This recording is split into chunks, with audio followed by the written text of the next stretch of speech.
सद्गुरू नागनाथाच्या पवित्र पदस्पर्शाने पावन झालेल्या या नगरीत आई तुळजाभवानीचा भक्त असलेले रमेश बारसकर, सर्व जाती धर्मांना बरोबर घेऊन जाणारे रमेशजी बारसकर यांनी जो आजपर्यंत या मोहोळ शहरामध्ये सामाजिक आणि राजकीय कार्य आपल्या हाती घेतलं, त्यातून आबाल वृद्ध माता भगिनींची सेवा केली. आई जगदंबेनं रमेशजी बारसकरांना या विजयाच्या रूपानं, या शक्तीदेवीनं विजयाच्या रूपानं त्यांच्या डोक्यावरती आशीर्वाद दिला.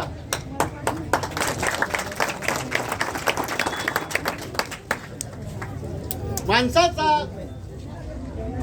अहंकार आणि गर्व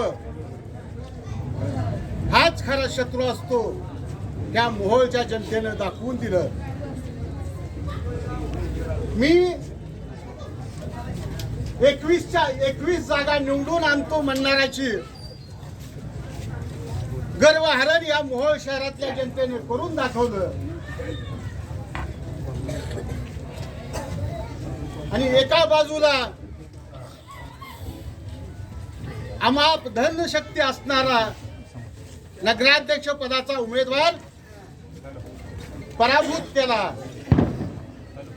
एका बाजूला अहंकाराने गर्व असणारा की ज्याची कार्यकर्ते तर सोडाच, पण ज्याच्या घरातले उमेदवार सुद्धा तो निवडून आणू शकत नाही, तो या मोहोळ शहराचं नेतृत्व करू शकत नाही.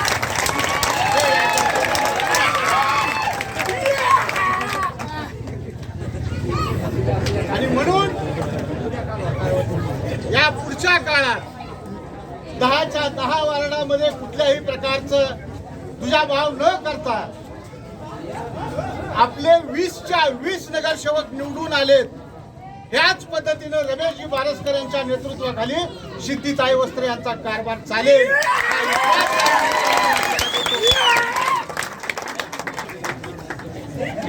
आता या पुढच्या काळात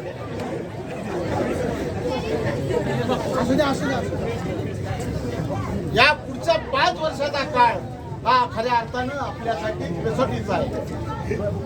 कारण जे काम आपण या 5 वर्षाच्या काळामध्ये करू, त्या 5 वर्षाच्या कामाच्या जोरावरती उद्याचा नगराध्यक्ष हा ओपन असणार आहे. आणि उद्याचा नगराध्यक्ष हा ओपन असणार आहे आणि तो म्हणजे फक्त आणि फक्त रमेशजी बारसकर असणार आहे. या काम करावं लागणार आहे. एवढंच मी आपल्या कार्यकर्त्यांना सांगतो की आपण या पुढच्या काळात संयम राखून काम करू.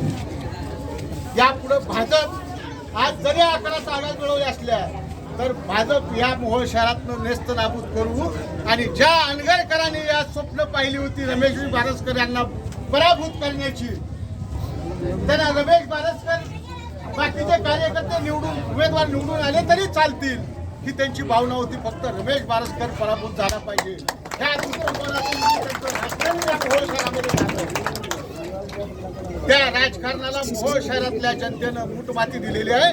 आणि राजन पाटील आणि उभाटा शिवसेनेची जी मिलीभगत होती, ती मिलीभगत या जनतेनं ओळखली होती आणि त्यांना नेस्त नाबूद करण्याचं काम या मोहोळ शहरातल्या जनतेने केलंय.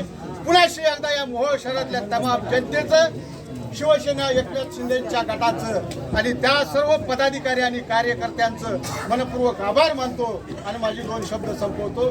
जय हिंद, जय महाराष्ट्र.